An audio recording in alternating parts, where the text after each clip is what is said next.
시청자 여러분 안녕하십니까. 출발 무등의 아침 정길훈입니다.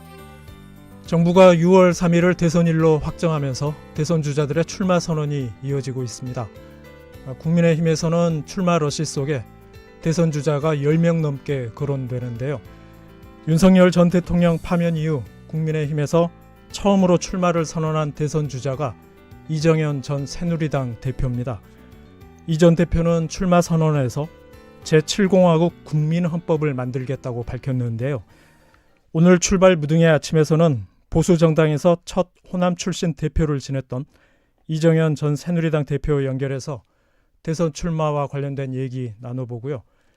이어서 노성태 남도역사연구원장과 역사 속 남도의 인물을 살펴보는 남도 인물 열전 시간도 준비되어 있습니다. 4월 9일 수요일 출발 무등의 아침, 이 시각 주요 뉴스부터 시작합니다. 한덕수 대통령 권한대행이 헌정사상 처음으로 대통령 몫의 헌법재판관 후임자 2명을 전격 지명했습니다. 민주당은 위헌이라며 반발했고 국민의힘은 용단이라고 환영했습니다. 조기 대선일이 6월 3일로 확정되면서 본격적인 선거체제가 시작됐습니다. 이재명 민주당 대표가 오늘 대표직 사퇴를 예고하는 등 대선 주자들의 출마 선언이 이어지고 있습니다. 조기 대선이 치러지면서 광주와 전남 지역 고3 수험생 12,000명 정도가 투표권을 가질 것으로 보입니다. 6월 수능 모의평가 시행일은 대선일과 겹치면서 4일로 하루 늦춰졌습니다. 어제 오전 7시 50분쯤 장성군 황룡면의 한 공장에서 50대 남성이 기계에 끼어 숨졌습니다. 경찰과 노동청이 중대재해처벌법 위반 여부를 조사하고 있습니다. 이 시각 현재 교통 상황 알아봅니다. 심은주 리포터. 네, 오늘 아침 시내도로에서는 도시철도 2호선 공사 구간에서 지체가 되고 있습니다. 인방울대로 양산사거리에서 첨단대교 사이 구간이 양방향으로 공사 구간이 자리하고 있는데 도시철도 2호선 공사 구간으로 지체가 나타나 있습니다. 양산사거리에서 신용교차로 방향도 정체가 되고 있고 첨단 전자공고 3거리에서 산울교차로 방향으로는 이순환도로 진입하는 차량들이 더디게 이동이 되고 있습니다.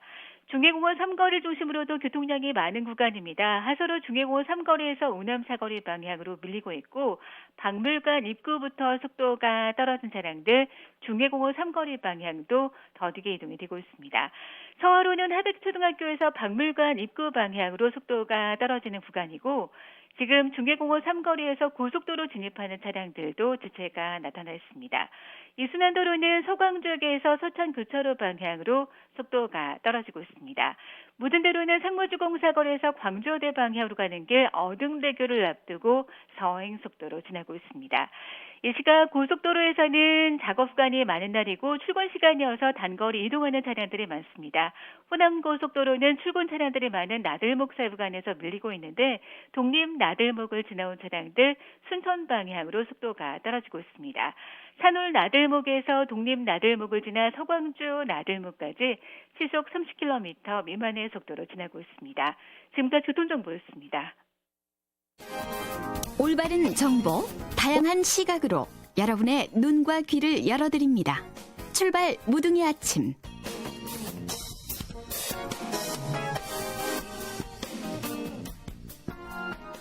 이정현 전 새누리당 대표가 대선 출마를 공식 선언했습니다. 개헌 대통령이 되겠다면서 호남 출신 비주류의 기적을 만들겠다고 얘기했는데요. 이정현 전 새누리당 대표 연결해서 자세한 얘기 나눠보겠습니다. 이 전 대표의 일정상 인터뷰는 사전 녹음으로 진행합니다. 대표님 안녕하십니까? 네, 안녕하셨습니까? 이정현입니다. 예. 어제 국회에서 출마 기자회견 하셨는데요. 이번에 네네. 대선에 출마해야 되겠다고 결심한 이유 뭡니까? 사실은 때가 되었습니다. 제가 네. 40년 정치를 했고 그동안에 정말 우리 정치가 많은 변화도 있었었지만은 저같이 바닥에서부터 선전수전을 다 겪은 사람들이 한번 우리나라 국정을 해봤으면 하는 그런 소망을 갖고 나섰습니다. 제가 가장 하고 싶은 것은 예. 도약이고 통합입니다. 이제 대한민국이 100불 이하 국가에서 4만 불 국가로 후진국, 중진국, 선진국이 되었다면 이제 우리의 진짜 최고의 목표는 초강대국입니다. 지금도 198개 나라 중에서 10번째지만 이제는 일본, 또 영국, 프랑스, 독일과 얼마든지 경쟁을 할 수 있기 때문에 G5, 세계 5대 강국으로 올라설 수 있는 찬스가 왔고 많은 부분에 있어서 예를 들어서 경제 패러다임을 바꾼다든지 국가의 경영 시스템을 또 업그레이드를 한다든지 또 제대로 된 지금 2030이나 MZ 그리고 4050 세대의 이 세대 교체가 이루어진다고 한다면 충분히 가능하고 그러나 그 모든 것이 제대로 되려고 한다면 어떤 그 모든 시스템이 정상적으로 가동이 돼야 되는데 그렇게 못해서 지금 생기고 있는 여러 가지 정치의 파문들을 이겨내고 정상적으로 하게 된다면 국민 통합이 이루어질 것이고 그 국민 통합과 재도약 이 부분에 대해서는 40년 동안 중앙 정치 무대에서 이날 이때까지 지켜왔기 때문에 네. 제가 한번 나설 때가 됐다. 네. 저는 이렇게 생각을 했습니다. 예. 출마 선언하면서 대통령 되면 가장 먼저 추진할 부분으로 개헌을 꼽으셨더라고요. 대통령 임기 3년으로 단축하고 또 국민헌법 형태로 개헌을 관철시키겠다 이렇게 밝히셨던데 구체적으로 어떻게 추진할 예정입니까? 개헌은? 그렇습니다. 우리는 사실 9번을 개헌을 했기 때문에 개헌 자체가 그렇게 어색한 것은 아닙니다. 그러나 지금의 87년도에 했던 개헌이 벌써 횟수로 38년이 돼갑니다. 당시에는 5년 단임으로 해가지고 삼김께서 일단은 국정을 한번 책임 맡고 나서 개헌을 할 것으로 예상을 했는데 의외로 굉장히 오래 갔고 이 헌법 하에서 단 한 명의 예외도 없이 대통령들이 불행했습니다. 그런데 그 불행이 그냥 불행이 아니라 그 다음 대통령은 앞선 대통령보다 더 불행하고 또 그 다음 대통령은 그보다 더 또 불행해지고 이런 일들을 반복해서 겪고 있고 이것은 잘못된 87 헌정 체제 때문에라고 저는 생각을 했고 그렇다고 한다면 지금 국가에 많은 해야 될 우선순위들이 있겠지만 네. 개헌, 이러한 87 체제를 빨리 바꾸는 게 좋겠다. 그걸 어떻게 바꾸냐면은 지금까지는 대통령과 다수당 위주로의 개헌이 지금까지 쭉 이루어져 왔어요. 집권자가 항상 해왔습니다. 그런데 그것은 그럴 수밖에 없는 게 대통령하고 국회만 개헌안을 발의할 수 있기 때문에 그렇습니다. 그런데 저는 이번에 1,000만 명 국민들이 서명운동을 해갖고 국민청원으로 국민들 전문가들이 개헌안을 만들고 국민청원을 통해서 국회에다 제출하면 20만 명, 또 그다음에 대통령한테 청원서를 제출하면 5만 명이면 되는데 네. 저는 국민 뜻을 모기 위해서 1,000만 명 국민 서명운동을 통해서 국민헌법을 한번 제대로 만들어보자. 네. 이것이 제 생각입니다. 그 우원식 국회의장이 최근에요. 조기 대선 이래 개헌을 위한 국민투표를 동시에 하자 이렇게 제안했지 않습니까? 네. 그런데 이제 이재명 민주당 대표는 개헌의 필요성은 있지만 지금은 내란 종식이 먼저다 이런 입장을 밝혀서 개헌론이 탄력을 받기는 어려운 상황이에요. 어떻게 전망하십니까? 물론 쉽지는 않죠. 왜냐하면은 노태우 때 3당 합당할 때부터 개헌 얘기를 해가지고 이날 이때까지 개헌을 들미지 않은 대통령이 없었고 그리고 개헌을 한 대통령도 없었습니다. 네. 지금 이런저런 의견들이 있을 수 있고 그렇게 되면 또 이러한 불행만 자초하는 87 체제가 지금 38년이라면 앞으로도 38년이 될 가능성이 있습니다. 그건 뭐냐면 새로 대통령 될 사람이 또는 대통령 될 가능성이 높은 사람들이 항상 나 말고 내 지나서 나 뒤에부터 이걸 해왔기 때문에 그렇습니다. 그래서 저 같은 경우는 당선 만약에 대통령이 된다고 한다면 정말 헌신과 희생을 각오하로 해서 한 그 3년 임기로 하고 그 3년 임기 동안에 아까 국민헌법을 제대로 추진을 하고 이렇게 해서 지금 앞으로의 30년은요 AI 30년 시대이기 때문에 과거 우리가 해왔던 300년 넘는 것 못지않는 그런 변화를 가져올 세상이거든요. 이 30년, 300년에 해당되는 이런 국가 변화를 가져온다고 한다 그러다면은 차기 대통령으로서 그 어떤 것을 하는 것보다도 저는 중대하고 큰 일이라고 보기 때문에 네. 지금 이런 저런 불안감과 이런 저런 욕심들이 있겠지만은 그러나 제일 중요한 것은 국가고 국민이고 우리의 미래이기 때문에 아마 국민들의 요구에 의해서도 개헌은 의지가 없는 분들도 결국 의지를 갖게 될 것이라고 저는 확신을 합니다. 네. 출마 선언하시면서 이런 말씀도 하셨어요. 국민의힘 대선 후보는 호남 출신 인사와 러닝메이트가 돼야 한다. 그렇게 제안하셨던데요. 어떤 취지입니까? 그렇습니다. 미국의 100분의 1, 일본의 4분의 1밖에 안 되는 대한민국에서 사실상 우리 보수 정당에서는 지난 37년 동안 호남을 포기해왔습니다. 다른 말로 호남은 민주당 싹쓸이였고 선거라고 하는 것은 선택인데 선택의 여지가 없는 그런 정치를 37년을 해오다가 보니까 사실상 불균형이 엄청나게 큽니다. 뿐만 아니고 호남을 포기하면 그럼 국민의힘이 잘 됐느냐.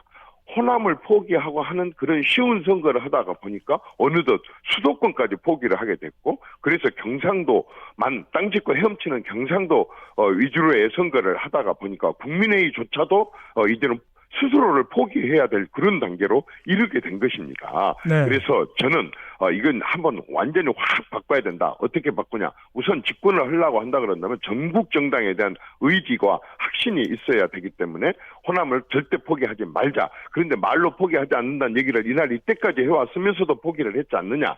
그렇다고 한다 그런다면은 정말 다음번 정권을 만약에 다시 보수 정당이 잡게 된다고 한다면 적어도 1인자 내지는 2인자 정도는 호남 출신을 내세워야 되고 그렇게 됐을 때 호남에서도 다는 아니겠지만은 단 2, 3%라도 더 많이 얻을 수 있지 않겠느냐. 그렇게 되면은 당선 가능성도 높고 그다음에 전국 정당도 되고 그다음에 국민 통합과 화합도 이룰 수 있다고 한다면 그 일을 왜 못하겠습니까? 네. 그래서 저는 호남 저 아니어도 좋다. 누구라고 저보고 추천해라고도 추천을 해주겠다. 대신 호남 출신을 런닝메이트로 삼아서 말하자면 앞으로 국정을 운영을 해 나가는 데 있어서 절대로 인사 그리고 지역 균형 발전 부분에 있어서 그분의 자문을 구하고 또 그분의 영향력을 행사할 수 있도록 하자 하는 게 제 생각입니다. 네. 어떻습니까? 이 전 대표께서는 지금 보수 정당에서 30여 년 활동하시면서 삼선 국회의원도 지내셨고 또 호남 출신의 첫 당대표도 역임했어요. 최근에 비상계엄 탄핵 정국 거치면서 보수 정당이 위기에 빠졌다는 지적이 나오는데요. 보수 정당이 다시 살아나기 위해서 어떻게 활로를 모색해야 한다고 보십니까? 결국 사람입니다. 그 정당을 이끌어가는 것은 사람인데 네. 지금 국민의힘은 사실은 땅짓고 헤엄치는 것에 당선된 그런 사람들 위주로 당직을 맡고 있고 그런 당직을 맡은 사람들이 또 자기들에게 유리한 그런 사람만 공천을 하다 보니까 물갈이가 이루어지지 않았습니다. 저는 보수 정당이 바뀌어야 될 첫 번째 것은 뭐냐면은 정말 20, 30, 40, 50 초까지 50대 초반까지 이런 사람들로 완전히 물갈이 정도가 아니라 판갈이를 해야 된다고 생각합니다. 국끓에서 안에 있는 고기가 상해갖고 있는데 거기다 국물 30% 40% 물갈이 했다 해가지고 배탈이 안 나겠습니까? 저는 이 보수 정당이 가장 크게 바뀌어야 될 것은 이렇게 다양하고 이렇게 다원적인 세상에서 다양하고 다원적인 많은 사람들을 받아들이고 그것도 완전히 세대 교체를 하려고 하는 각오를 하는 것이 최우선이라고 봅니다. 그런데 그 물갈이를 하는 데 있어서 가장 최악은 판검사 출신들입니다. 판사, 검사, 법전을 들고는 절대로 정치를 할 수가 없습니다. 정치는 잘못된 것조차도 대화와 타협과 협치를 통해서 해야 되는데 지금까지 이 국민의힘에 너무 많은 말하자면은 이 법조인 출신들, 그것도 검사 출신들 이런 사람들이 이제 오래 있다가 보니까 높은 당직을 맡고 당직을 맡다 보니까 이분들이 또 추천하는 사람들이 대부분의 말하자면 공천을 받게 되고 이런 부분들이 가장 잘못된 것이라고 봅니다. 네. 그것을 고치는 것이 저는 보수 위기를 극복하는 제1 수없이 많지만 그 가장 큰 것이 그거라고 봅니다. 네. 현재 국민의힘에서 거론되는 대선 주자가 10명이 넘습니다. 대선 후보 선출을 위한 경선 룰 어떻게 정해야 한다고 보십니까? 흥행이죠. 무조건 흥행이죠. 흥행이 돼야 되고 흥행이 되려면 국민들의 관심을 가져야 되고 관심을 가지려면 누가 떨어지고 누가 됐냐를 계속 반복해서 볼 수 있어야 되는 건데 그건 토론입니다. 모든 룰에 있어서 다른 거 다 필요 없고 최대한으로 토론을 붙여야 된다고 생각합니다. 토론을 안 붙여준다? 그러면 저는 오늘부터 제안을 했습니다. 우선 정말 늘 우리가 봤던 얼굴들, 질린 얼굴들 말고 이준석 대표하고 그다음에 안철수 대표하고 한동훈 대표에게 제가 토론을 제안했습니다. 개인적으로 토론을 하자. 국민들이 뭔가를 알아야지. 또 국민 앞에서 자신이 왜 대통령이 돼야 된다는 것을 여러 번 얘기를 해야만이, 약속을 해야만이 지키게 되는데, 그런 부분들을 지금 안 하고 있어서 국민의힘이 이번에 말하자면 제대로 경선을 하려고 한다 그런다면 무조건 미스토론만큼이나 무지막지하게 경쟁을 붙이고 토론을 붙이고 해서 후보는 지쳐 떨어질지라도 국민들은 그런 과정을 통해서 지도자를 훈련을 시키는 것이고, 또 그 훈련을 받는 과정에 있어서 국가에 대한 더 많은 고민과 생각을 하게 되기 때문에 네. 저는 토론이 아주 최고의 룰이라고 봅니다. 지금 이준석 개혁신당 의원 얘기하셨는데요. 이준석 의원이 지금 대선 예비 후보로 등록을 했는데 국민의힘 후보와의 단일화 여부를 묻는 질문에 이렇게 얘기했습니다. 본인이 당에서 모욕적으로 쫓겨난 부분에 대해서 사과나 반성이 없으면 무의미하다, 이렇게 밝혔는데요. 이 부분에 대해서는 어떻게 보십니까? 이준석 대표 입장에서 충분히 그렇게 얘기를 할 수 있습니다. 그러나 정치는 반드시 이거 아니면 안 돼라고 하는 게 정치가 아닙니다. 네. 그래서 저는 이준석 같은 사람을 내가 접해보니까 그냥 단순히 젊은 걸 넘어서 굉장히 그 감각도 있고, 그리고 또 국가나 국민에 대한 그런 소신과 신념도 아주 뚜렷합니다. 그러면은 보수 입장에서는, 보수당이 있다가 나갔으니까 보수의 자산입니다. 그리고 언젠가는 지금 안 된다 손치더라도 언젠가는 큰 기회가 올 수 있는 분이기 때문에 저는 우리 보수당에서 그분을 어떤 형태로든 모시고 와야 되고, 또 모시고 와서 우리 내부에서 같이 경쟁을 하고, 또 그분도 그렇게 커야 된다고 생각합니다. 잘 알다시피 대한민국에서는 지금 제가 언론하고 인터뷰하고 있습니다만은 예. 우리나라 언론은 1당 아니면 2당 외에는 잘 안 써줍니다. 그렇기 때문에 언론에서 밀려나게 되고, 언론에서 밀려나는데 어떻게 대통령이 되겠습니까? 그러면 현명한 판단을 해야죠. 1당 아니면 2당으로 들어오고 그 안에서 참고 견뎌내는 것도 실력입니다. 그렇기 때문에 저는 꼭 당으로 들어왔으면 좋겠고, 우리 당에서도 모든 문을 다 열어서 그분을 받아들이는 게 맞다고 봅니다. 네. 시간이 짧아서요. 오늘 말씀은 여기까지 듣겠습니다. 감사합니다. 네, 고맙습니다. 예, 지금까지 이정현 전 새누리당 대표였습니다.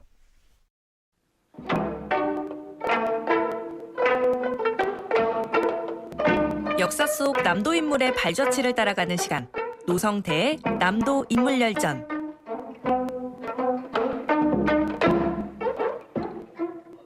네, 남도의 인물을 알아보는 남도 인물열전 시간입니다.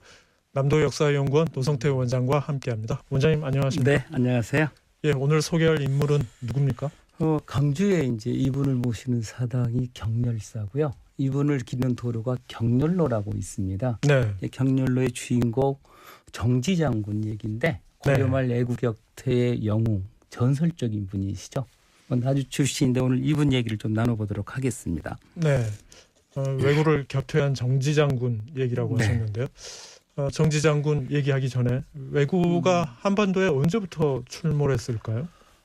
이제 교과서적으로 말씀을 드리면 고려말 조선 초, 그러니까 13세기부터 16세기에 걸쳐서 우리 한반도뿐만 아니라 중국, 연안이나 내륙 일부 지역을 약탈하고 무역을 행했던 해적 집단, 한마디로 이제 해적 집단을 애구라고 얘기하는데요. 네. 동북아시아를 주요 활동 무대로 삼았던 이 해적 집단 중에는 배가 500척이나 보유한 그런 집단도 있었습니다. 애구의 대부분은 이제 큐슈 지역의 나가사키 북부 출신들이 대부분이었고요. 그리고 예. 주요 활동 근거지는 우리들이 잘 아는 대마도, 이끼섬이 그들의 주요 활동 근거지였습니다. 네. 본격적으로 정지장군 네. 얘기해보죠. 광주 지역 도로명 가운데 조금 전에 원장님이 말씀하신 경렬로, 이 경렬로가 정지장군과 관련이 돼 있다고요? 네. 망월동에 이제 정지장군을 모시는 사당 경렬사가 있고요. 예. 그 무덤도 또 옆에 있습니다. 그리고 강주 시내에는 앵커님 말씀대로 정지장군을 기는 도로명이 이제 경렬사죠. 무덤 사당이 강주에 있지만 정지장군은 나주 금안동에서 1347년 태어나죠. 본가는 하동이고요. 그래서 하동정씨 그러죠. 초명은 준재, 시호는 경렬. 경렬로는 시호를 따서 이름 붙였다는 것을 알 수가 있습니다. 약간 20살의 나이에 과거에 급제를 합니다. 말년을 보냈던 곳이 강주고 무덤이 있고 사당이 건립되면서 정지 장군은 지금 뭐 나주인이기보다는 뭐 강주인으로 이렇게 더 잘 알려져 있는 분이죠. 네. 정지 장군이 외구 격퇴의 상징적인 인물이 된 계기가 있다고 하는데 어떤 사연이 있습니까? 1374년이면 이제 공민왕 23년에 해당이 됩니다. 이때 위사 유원정의 추천 때문이었는데요. 당시 검교 중랑장 이희라고 하는 분이 애국격퇴를 위해서는 수전을 익혀야 한다. 이런 계책을 공민왕한테 올리게 됩니다. 네. 당시 이제 애국 때문에 고민이 깊었던 공민왕. 이는 초야에 묻힌 신하이지만 오히려 이와 같은 계책을 올리는데 백간의 유사들 가운데 일찍이 이와 같은 자가 한 사람도 없단 말인가 이렇게 탄식을 하게 됩니다. 이때 공민왕을 모시던 유사 유원정이라고 하는 분이 마치 이제 공민왕을 호위 중이던 그때 직책이 중랑장이었는데 중랑장 정지를 추천하게 됩니다. 네. 좀 전에 말씀하신 수전을 익혀야 한다는 건 바다 해전을 말씀하시는 거겠죠? 그렇습니다. 예. 육군이 지금까지 바다에서 애국과 싸우니까 이길 수 없다는 거죠. 네. 네. 그러니까 유원정이란 분이 공민왕에게 정지 장군을 추천했는데요. 네. 당시에 정지 장군은 어떤 대책을 갖고 있었을까요? 말씀드렸던 것처럼 뭐 수군은 바닷가에서 살았던 분들 중심으로 만들어야 된다는 거죠. 네. 뭐 이런 겁니다. 두세 번에 걸쳐서 전략을 올렸는데 깊은 육지의 백성들은 배를 부리는데 익숙하지 못해서 애구를 막기 어렵다. 그러니 섬에서 성장했거나 육지에서 태어났다 할지라도 수전을 요청하는 자만 서문을 받아서 수군을 결성해야 애구를 물리칠 수 있다. 이런 계책이었습니다. 뭐 공민왕은 크게 기뻐해서 아까 이희라고 하는 분을 양강도 안무사, 정지를 전라도 안무사 겸 애인 추포만호에 임명해서 이에 대비하게 합니다. 네. 정지 장군이 실제 전투에서는 어떤 성과를 올렸을까요? 공민왕에 이어서 애구가 가장 많이 침략했을 때가 우왕 때인데요. 예. 우왕 3년 애구가 순천 나간등지를 침략했을 때 순천도 병마사가 되어서 적 18명의 목을 베고 3명을 사로잡는 전가를 올리기도 했고요. 우왕 4년에는 애구가 영강 강주, 우리 지금 강주 광역시입니다. 네. 동복등지를 침략해오자 옥가형까지 추격해서 애구를 격퇴하고 말 100여 피를 노획하는 등 큰 성과를 거두었던 분입니다. 네. 정지 장군의 최대 승첩지는 경상도 땅 관음포라고 해요. 네, 그렇습니다. 관음포 대첩이 어떻게 전개됐는지 설명해 주시겠습니까? 우왕 9년이면은 1383년인데요. 정지 장군이 전함 50여 척을 거느리고 목포에 주둔하고 있을 때 외구 적선 120척이 경상도 연안에 출몰하게 됩니다. 예. 당시 하포는 지금 마산의 옛 이름인데 하포원수 유만수가 긴급함을 정지 장군에게 알렸고 그러자 정지 장군은 밤낮으로 수군을 독려해서 관음포에 도착합니다. 네. 그리고 이제 적선 17척을 불사르게 되는 대승을 얻게 되는데 이 전투가 교과서에 이제 최영의 홍산대첩, 애국격퇴, 이성계 황산 채무선의 진포대첩과 더불어 4대 대첩이라고 불리우는 관음포 대첩입니다. 이후에 정지 장군은 수군 총사령관인 정이품 풍계인 해도 도원수에 임명이 되는데 지금 같으면 해군 참모총장이겠죠. 네. 이때 정지 장군의 나이 36이었습니다. 원장님 말씀을 들어보니까 정지 장군에게는 외구 격퇴가 네. 필생의 과업이었던 것 같네요. 네, 그렇습니다. 그래서 수군 총사령관이 된 정지 장군의 필생의 가업은 애국격퇴였고 그리고 몇 번의 대첩이 있었지만 정지는 애국 근심을 영원히 제거하기 위한 전략으로 아까 애국의 근거지가 대마도 이끼섬 이렇게 얘기했잖아요. 그래서 네. 대마도와 이끼섬 정보를 주장하게 됩니다. 정지의 건의는 2년 뒤인 1389년 그리고 태조 5년 세종 1년에 대마도 정벌로 이루어지게 됐고 그리고 애구의 침략도 마무리되게 됩니다. 정지 장군 애국격퇴의 영웅 전설로 불리우는 이유가 되겠습니다. 네.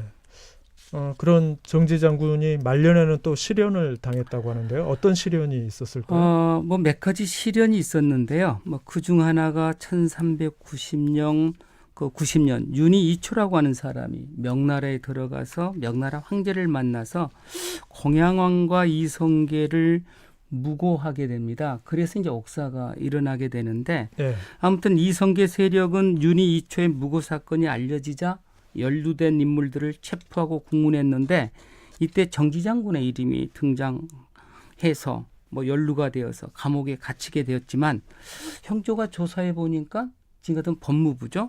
정지는 죄가 없다 해서 이제 석방이 됐고 그리고 이하도 해군의 공로를 기려서 2등 공신으로 삼았을 뿐만 아니라 뭐 토지 50개월도 하사를 한 걸 보면 정지 장군의 명예가 뭐 회복된 것 같습니다. 네. 정지 장군이 나주 출신이지만 광주에서 마지막을 보냈다고 네. 하셨는데요. 사후에 더 큰 평가를 받았다고요? 그렇습니다. 앵커님 말씀대로 정지는 석방된 후에 이제 거처한 곳이 강주였고 그리고 강주에 거주하고 있을 때 마지막 간직이 내려지게 되는데 네. 이게 지금 서울특별시장에 해당되는 종이품 풍계인 판개성부사 그때 개성시장이었겠죠. 네. 그러나 부임하지 못한 채 45살의 나이로 갑자기 사망을 했고 고려조정은 경렬이라고 하는 시효를 내리게 됩니다. 2007년도에 대한민국 해군이 1800톤급 잠수함을 진수하고 잠수함의 이름을 정지함 이렇게 붙이게 됩니다. 네. 현재 정지 장군 흔적이 광주에도 있지만 경상도 관음포에도 남아 있다고요? 네. 관음포는 이순신 장군이 승복했던 명량 대첩의 현장 옆 포구인데요. 네. 행정구역 이름이 경남 남해군 고현면에 있습니다. 네. 그래서 남해 사람들은 정지 장군을 위해서 3층 석탑을 세웠고 이름을 정지 3층 석탑이다 이렇게 부르고 있습니다. 네. 아쉬운 말씀 하나 드리겠습니다. 노성태 원장님이 여러 사정 때문에 오늘을 마지막으로 무등의 아침 청취자들과 작별을 하게 됐습니다. 원장님 오늘 마지막 방송인데요. 네. 그동안 애청자들께 마지막 한 말씀 부탁드리겠습니다. 네, 뭐 남도는 항일 독립 민주화 운동의 시대 정신을 실천했던 중심지고요. 문화 운영의 보물창고인데 뭐 4년 가까이 여러분들하고 이런 얘기 저런 얘기를 나누었는데 뭐 즐거웠던 뭐 시간들이었던 것 같습니다. 네, 예, 감사를 드립니다. 원장님 그동안 고생하셨습니다. 네, 감사합니다. 지금까지 남도역사연구원 노성태 원장이었습니다. 출발 무등의 아침 오늘 준비한 내용은 여기까지고요. 저희는 내일 다시 뵙겠습니다. 감사합니다.